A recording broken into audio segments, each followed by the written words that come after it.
नमस्कार। आज हम कक्षा 12 की हिंदी अनिवार्य की सृजन पाठ्य पुस्तक से अध्याय 5 वीर रस के कवित्व भूषण का अध्ययन करेंगे। देखते हैं कवि परिचय।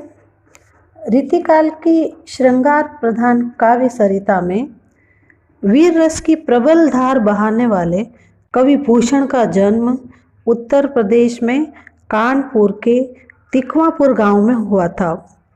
उनके पिता रत्नाकर त्रिपाठी थे। इनका मूल नाम घनश्याम था तथा भूषण इनकी उपाधि है। इन्हें छत्रपति शिवाजी तथा छत्रसाल महाराज के दरबार में विशेष सम्मान प्राप्त हुआ। इनकी रचनाएं देखते हैं। कवि भूषण की रचनाओं में शिवराज भूषण, छत्रसाल दशक, शिवा बावनी, भूषण हजारा व भूषण उल्लास आदि का उल्लेख किया जाता है। उनकी सर्वाधिक प्रसिद्ध रचना शिवराज भूषण है। भूषण की रचनाओं में राष्ट्रीयता की भावना, वीरता के उद्गार व ओज गुण का वैशिष्ट्य है। कवि की वाणी देशवासियों के लिए आज भी प्रेरणादायी है। पाठ परिचय देखते हैं। प्रस्तुत पाठ में कविवर भूषण के 5 कवित्व लिए गए हैं। शिवाजी जब युद्ध के लिए प्रस्थान करते हैं तो संसार भर में खलबली मच जाती है। धूल के गर्द में सूर्य तारे जैसा लगने लगता है। समुद्र थाली में रखे पारे की तरह प्रतीत होता है। औरंगजेब के दरबार में समुचित सम्मान न पाकर क्रोध से उबलते शिवाजी का रौद्र लाल मुख देखकर औरंगजेब का मुख काला व उसके सिपाहियों का मुख भय से पीला पड़ जाता है।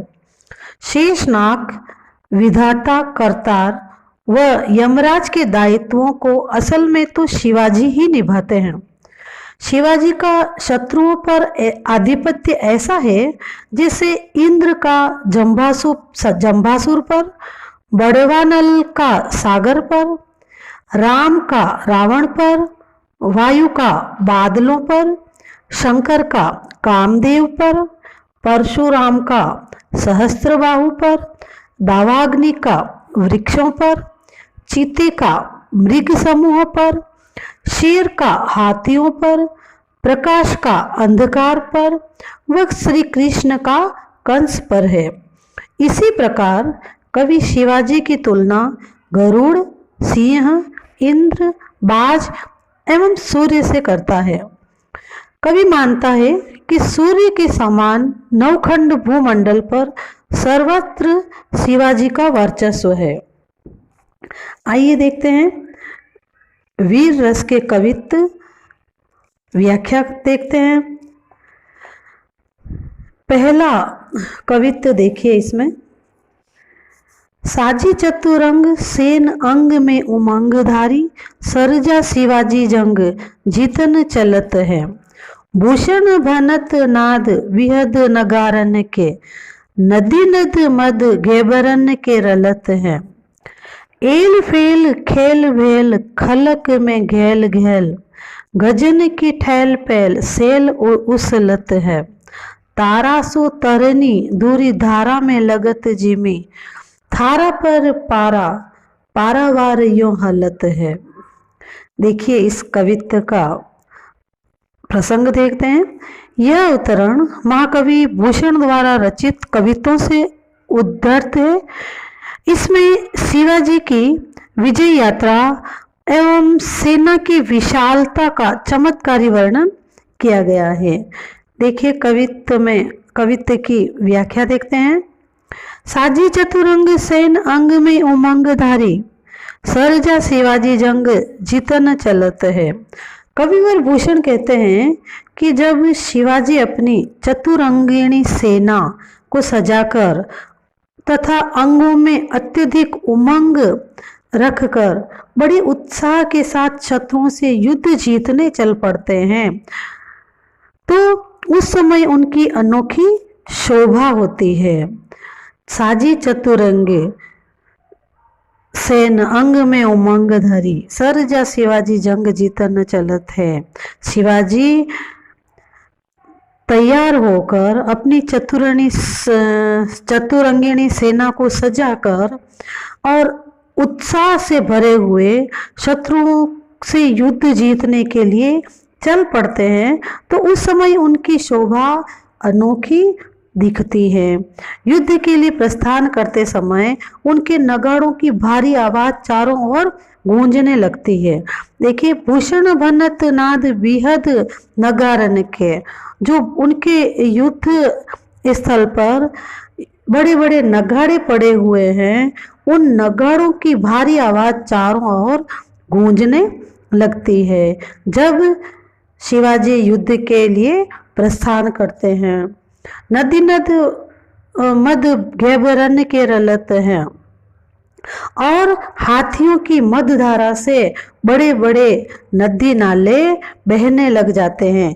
यानी उनकी सेना में हजारों हाथी हैं जिनके गंड स्थल से बहने वाली मदधारा बड़ी बड़ी नदियों का आकार धारण कर लेती है। एल फेल खेल वेल खलक में गेल गेल, गजन की ठेल पेल सेल उसलत है। सेना के जो हाथी घोड़े और पैदल भीड़ के कारण आपस में टकराते हुए चलते हैं। इतनी बड़ी सेना है, उसमें हजारों हाथी हैं, घोड़े हैं और पैदल सिपाही हैं। वे जब एक साथ सभी चलते हैं तो सभी आपस में टकराते हुए चलते हैं और उनमें बहुत ही खलबली मच जाती है और गली गली में उनकी सेना का शब्द गूंजता रहता है। उनकी सेना के हाथियों के धक्कों से बड़े बड़े पहाड़ उखड़ जाते हैं। सेल उछलत है, सेल उछलत है यानी गजन की ठेल पेल से, ठेल पेल सेल उछलत है यानी गजन की हाथियों की टक्कर से, हाथियों के धक्के से बड़े बड़े पहाड़ हैं वो भी उखड़ जाते हैं। तारासु तरनी धुरी धारा में लगत जिमी, थारा पर पारा पारावार यूं हलत है। और देखिए, सेना के चलने से जो धूल उड़ती है, अत्यधिक धूल उड़ती है, उस धूल का गुबार ऐसा बनता है कि सूर्य इतना धूमिल पड़ जाता है कि वो छोटे से तारे की तरह टिमटिमाता दिखाई देता है। तारा सो तरनी धुरी धारा में लगत जेब, तारे से सा उस धूल के गुबार में सूर्य इतना धूमिल पड़ जाता है कि वह छोटे से तारे की तरह टिमटिमाता हुआ सा दिखाई देता है।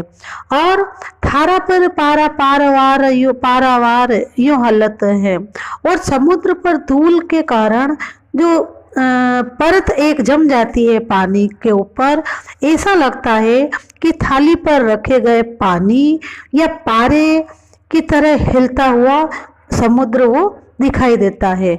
क्यों? क्योंकि समुद्र के ऊपर धूल के कारण एक परत जम जाती है और समुद्र उस धूल के कारण थाली पर रखे गए पानी अथवा पारे की तरह हिलता हुआ दिखाई देता है, जिसमें सभी ओर धूल के कण चमकते रहते हैं। यानी सेना के चलने से सारे आकाश में धूल छा जाती है, धरती पर खलबली मच जाती है और समुद्र थाली पर रखे हुए पानी की तरह हिलने लग जाता है। इसमें कवि कल्पना का चमत्कार होने से अतिशयोक्ति अलंकार है और शिवाजी की युद्ध यात्रा का कवि ने अत्यंत ओजस्वी चित्रण किया है। देखिए अगला कवित्व। सबन के ऊपर ही ठाड़ो रहीबो के जोग, ताही खरो कियो छह जारी न के नियरे, जानी घेर मिसिल गुस्सीले गुस्साधारी और, किनो न सलाम न बचन बोले सियरे। भूषण बनत महावीर बल करने लाग्यो, सारी पात शाही के उड़ाए गए झियरे। तमकते लाल मुख शिवा को निरेखी भये, स्याह मुख नौरंग सिपाह मुख पियरे। इस कवित्व का प्रसंग देखते हैं। यह कवित्व महाकवि भूषण द्वारा रचित शिवा शौर्य से संबंधित वीर रस के कवित्व से लिया गया है। इसमें कवि भूषण ने शिवाजी के शौर्य और शत्रु पक्ष के भयभीत होने का वर्णन किया है। देखिए इसकी व्याख्या देखते हैं। सबन के ऊपर ही ठाड़ो रही वो के जोग, ताही खरो कियो 6000 ने के नियरे। कविवर भूषण शिवाजी के शौर्य का वर्णन करते हुए कहते हैं कि शिवाजी सभी भारतीय राजाओं के ऊपर रहने वाले, सबन के ऊपर ही, सभी के ऊपर रहने वाले हैं, यानी सभी पर अपने शौर्य का प्रभाव रखने वाले हैं और सबसे आगे खड़े रहने योग्य हैं। यहाँ पर शिवाजी के शौर्य का वर्णन कर रहे हैं कवि कि शिवाजी इतने योग्य हैं कि वो भारत के सभी राजाओं के ऊपर रहने वाले और अपने शौर्य के प्रभाव के कारण वो सबसे आगे खड़े रहने के योग्य हैं। लेकिन मुगल बादशाह औरंगजेब ने जब उन्हें अपने दरबार में बुलाकर 6000 रुतबे वाले ताही खरो कियो 6000 ने के नियरे, 6000 रुतबे वाले यानी छोटे राजाओं के साथ खड़ा किया। मुगल बादशाह औरंगजेब ने शिवाजी को अपने दरबार में बुलाया और बुलाकर छोटे रुतबे वाले राजाओं के साथ या 6000 रुतबे वाले राजाओं के साथ खड़ा किया। तो इसे शिवाजी ने अपना अपमान माना। जानी घेर मिसिल घुसेले गुस्सा धारी और किनो ने सलाम न बचन बोले सियरे। जब उनको छोटे राजाओं के साथ खड़ा किया मुगल बादशाह औरंगजेब ने, तो शिवाजी ने इसे अपना अपमान माना और उनके हृदय में क्या हुआ, अत्यधिक क्रोध उत्पन्न हुआ, क्योंकि वे तो शौर्य में सबसे अधिक थे, सबसे आगे खड़े रहने वाले, इतने योग्य थे और स्वयं को दूसरों का अधीनस्थ मानकर उन्हें गुस्सा आना स्वाभाविक था, क्योंकि औरंगजेब ने उनको छोटे राजाओं के साथ में खड़ा कर दिया और उनको उनके अधीनस्थ मान के औरंगजेब का स्वयं को औरंगजेब का अधीनस्थ मानकर उन्हें गुस्सा आना स्वाभाविक था, क्योंकि उनको इसी स्थिति में खड़ा किया था औरंगजेब ने। तो ऐसा उनके साथ खड़ा करने से उनको शिवाजी को गुस्सा आ गया, क्रोध आ गया कि ये मुझे अपने अधीन मान रहा है, औरंगजेब मुझे अपने अधीन मान रहा है और यहाँ मुझे खड़ा किया है, तो वो क्रोधित हो गए। इस कारण शिवाजी ने बादशाह औरंगजेब को न तो सलाम किया और न ही कोई अच्छे प्रिय वचन कहे। किन्हों ने सलाम न वचन बोले सियरे।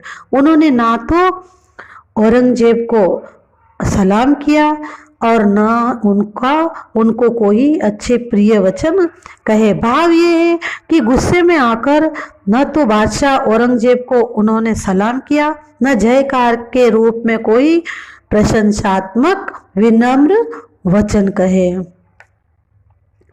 भूषण भनत महावीर बल कन लाग्यो, सारी पातशाही के उड़ाए गए जियरे। कवि भूषण कहते हैं कि तब अवसर मिलते ही पराक्रमी शिवाजी जोश में आकर कहने लगे कि उस क्षण उनकी ओजस्विता को देखकर औरंगजेब के सभी दरबारी योद्धा वो सभी क्या है, कांपने लग गए। भूषण भनत महावीर बल कन लाग्यो, सारी पातशाही के उड़ाए गए जियरे। तमकते लाल मुख सीवा को निरखी भय, स्याह मुख नौरंग सिपाह मुख पियरे। अब जब क्रोध में भरकर शिवाजी जोश में आकर कहने लगे, उस समय उनका ओजस्वी रूप देखकर औरंगजेब के सभी दरबारी योद्धा ये सभी कांपने लग गए और उनके हृदय अस्थिर हो गए, यानी वो सारे डर से भर गए और गुस्से के कारण लाल मुंह वाले शिवाजी को देखकर अपने भरे दरबार में बादशाह औरंगजेब का मुंह काला पड़ गया। शिवाजी का क्रोध देखकर, क्रोध के कारण लाल मुख देखकर बादशाह औरंगजेब का मुख काला पड़ गया और वहां जो उनके दरबारी मौजूद थे उन सारे दरबारियों के चेहरे भय से पीले पड़ गए। भाव ये है कि शिवाजी के क्रोध को देखकर मुगलों को उनके शौर्य का स्मरण हो आया और भय के कारण उनके चेहरे पीले पड़ गए। यहाँ शिवाजी के औरंगजेब के दरबार में जाने और वहां घटित घटना का संकेतात्मक चित्रण किया गया है। देखिए अगला कवित्त। तेरे ही भुजानी पर भूतल को भार, कहीं भी को शेषनाग दिगनाग हिमाचल है। तेरो अवतार जग पोषण भरनहार, कछु कर तार कोन तामधि अमल है।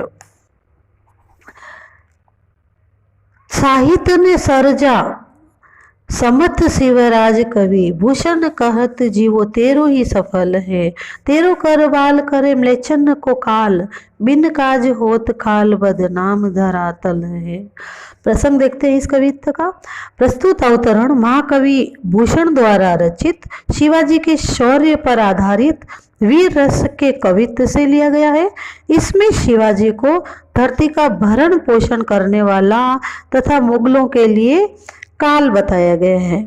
व्याख्या देखते हैं। देखिए, तेरे ही भुजानी पर भूतल को भार, कहीं भी को शेषनाग दिगनाग हिमाचल है। कवि भूषण कहते हैं कि हे सर्जा शिवाजी, हे वीर शिवाजी, तुम्हारी भुजाओं पर समस्त पृथ्वी का भार टिका हुआ है। तेरे ही भुजानी पर, तुम्हारी भुजाओं पर ही भूतल को भार, ये जो पृथ्वी है इसका भार तुम्हारी भुजाओं पर ही टिका हुआ है। कहीं भी को शेषनाग दिगनाग हिमाचल है।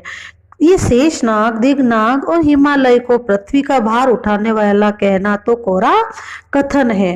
ये कोरा कथन है कि कहा जाता है कि शेषनाग ने, दिगनाग ने और हिमालय ने पृथ्वी का भार उठा रखा है। ये सारे तो कोरा कथन है ये सभी बातें। तेरो अवतार जग पोषण भरनहार, कछु कर तार को न मात मधि अमल है। तुम्हारा जन्म ही संसार के पालन पोषण के निमित्त हुआ है। तेरो अवतार जग पोषण भरनहार, जग का पोषण करने के लिए, जग का भरण पोषण करने के लिए, जग को पालने के लिए ही तुम्हारा जन्म हुआ है। तुम्हारा जन्म तो जग का, इस संसार के पालने पोषने के लिए ही हुआ है।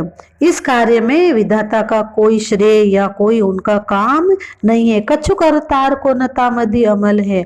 इस बीच इसके अंदर जो संसार का भरण पोषण हो रहा है, पालन पोषण हो रहा है, इस काम में विधाता का कोई श्रेय या कोई काम नहीं है।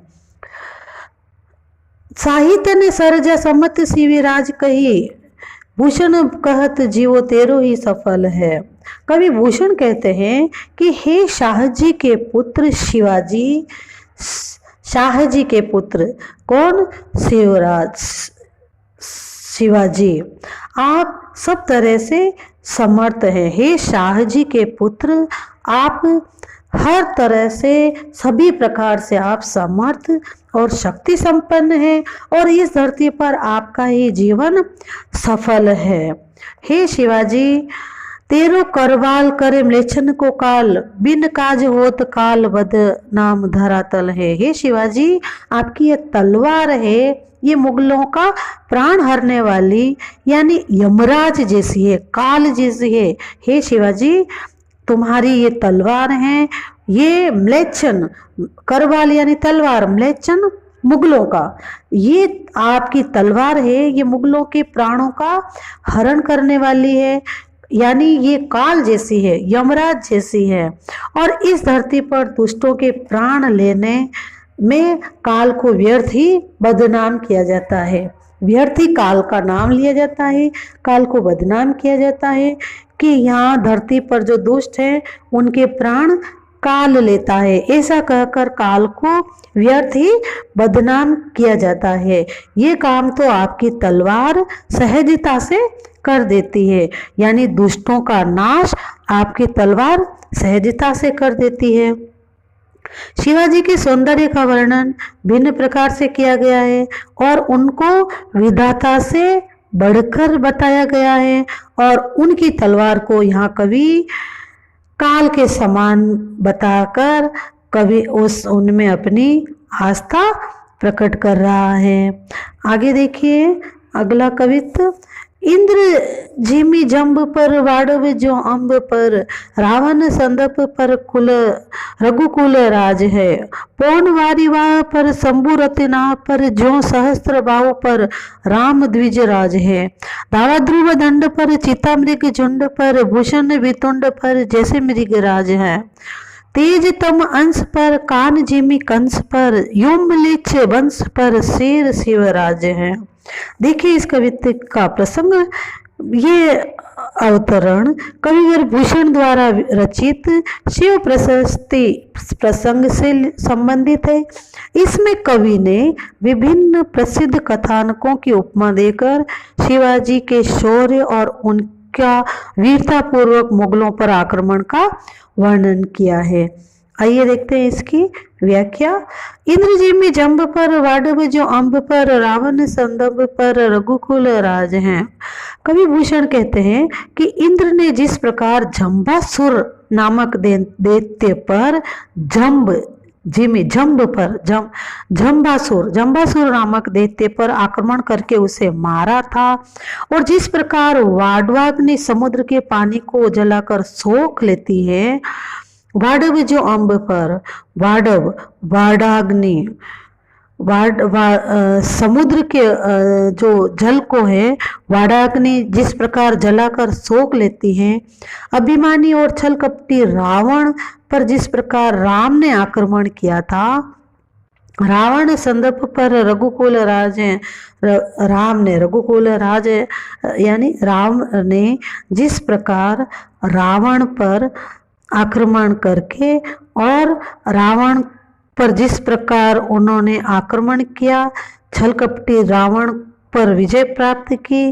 जैसे बादलों पर वायु के वेग का प्रभुत्व है, पौनवारी वाह पर शंभु रतिनाह पर, जो सहस्त्र बाहु पर राम द्विजराज है। जैसे बादलों पर वायु के वेग का प्रभुत्व है, जिस प्रकार शिवाजी ने रति के पति कामदेव को भस्म किया था, शंभु रतिनाह पर रति के पति, रति का पति कौन है? कामदेव है। तो जिस प्रकार शिवजी ने रति के पति यानी कामदेव को भस्म किया था, जिस प्रकार सहस्त्र बाहु राजा को परशुराम ने आक्रमण कर मार दिया था, जो सहस्त्र बाहु पर राम द्विजराज है, राम द्विजराज यानी परशुराम जी, जिस प्रकार सहस्त्र बाहु राजा को, जो कार्तवीर्य राजा थे, उनको परशुराम ने आक्रमण कर मार दिया था। दावा ध्रुव दंड पर चिता मृग झुंड पर, जिस प्रकार जंगली वृक्षों पर दावाग्नि अपना प्रकोप दिखाती है, जो जंगल में आग लगती है वो उनको जलाकर राख कर देती है, और जिस प्रकार वनराज सिंह का हिरणों के झुंड पर आतंक छाया रहता है, जैसे चिता मृग झुंड पर, जैसे सिंह का हिरणों के झुंड पर आतंक छाया रहता है, अथवा हाथियों का मृगराज सिंह, हाथियों पर मृगराज सिंह का आतंक रहता है, जिस प्रकार सूर्य की किरणें अंधकार को समाप्त कर देती हैं, तेज तम अंश पर तम अंधेरा, जिस प्रकार सूर्य की किरणें अंधकार को समाप्त कर देती है, और कान जिमि कंस पर, और दुष्ट कंस पर जिस तरह आक्रमण करके भगवान श्री कृष्ण ने उसका विनाश कर दिया था, उसी प्रकार योमलेच वंश पर शेर शिवराज है। उसी प्रकार सिंह के समान शौर्य और पराक्रम वाले छत्रपति शिवाजी का मुगलों के वंश पर आतंक छाया रहता है, मुगलों में उनका आतंक रहता है, यानी मुगल शिवाजी से भयभीत हुए रहते हैं, यानी वे मुगलों का प्रबल विरोध करते हैं और वीरता पूर्वक उन पर आक्रमण कर विनाश लीला करते हैं। उनके शौर्य के समस्त शौर्य से जो सभी मुगल हैं वे भयभीत रहते हैं। यानी शिवाजी से सभी मुगल शिवाजी के शौर्य के कारण भयभीत रहते हैं। अगला देखिए कवित्त।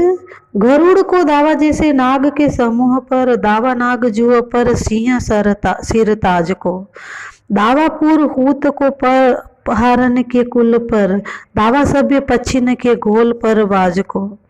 भूषण अखंड नवखंड मही मंडल में, तम पर दावा रवि किरण समाज को। पूर्व पछाव देश दक्षिण ते उत्तर लो, जहां पातशाही तहां दावा शिवराज को। देखिए प्रसंग, ये अवतरण हमारी पाठ्य पुस्तक सृजन से संकलित कवि भूषण के वीर रस कवित्त से लिया गया है। प्रस्तुत अवतरण में कविवर भूषण ने शिवाजी के प्रभाव का चित्रण किया है। विभिन्न उपनामों के उदाहरण देकर उन्होंने शिवाजी के प्रभुत्व को व्यापक बताया है, शिवाजी के शौर्य को व्यापक बताया है। देखते हैं व्याख्या। गरुड़ को दावा जैसे नाग के समूह पर, दावा नाग जुह पर सिंह सिर ताज को।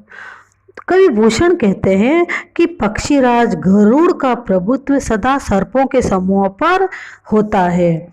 गरुड़ का दावा नाग समूह सर्प के समूह पर, जिस प्रकार की गरुड़ का प्रभुत्व, गरुड़ का दावा हमेशा सर्पों के समूह पर होता है।